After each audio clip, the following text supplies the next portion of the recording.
அனைவருக்கும் தமிழறிவு வணக்கங்கள். நம்ம எல்லாருக்கும் ஒவ்வொரு திறமை இருக்கும். அது எல்லாராலையும் போற்றப்படணும், பாராட்டப்படணும் நினைப்போம். எப்போது அந்த திறமை போற்றப்படும்? ஔவையார் மிகச் சிறப்பா ஒரு செய்தியை சொல்றாங்க. நாம ஒரு இடத்துல போற்றப்படணும்னா நாமளா சிலரை வச்சு நம்மளை பத்தி புகழ்ந்து சொல்லணும். நம்முடைய விரல்கள் எல்லா விரல்களிலும் மோதிரம் போட்டுக்கணும். இடையில் நல்ல தூய்மையான வெண்மையான பஞ்சாடைகளோ பட்டாடைகளோ உடுத்தி இருக்கணும்.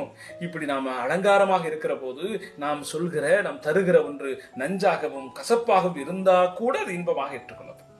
விரகர் இருவர் புகழ்ந்திடவே வேண்டும், விரல் நிறைய மோதிரங்கள் வேண்டும், அறையதெனில் பஞ்சேனும் பட்டேனும் வேண்டும், அவர் வித்தை நஞ்சேனும் வேம்பேனும் நன்று.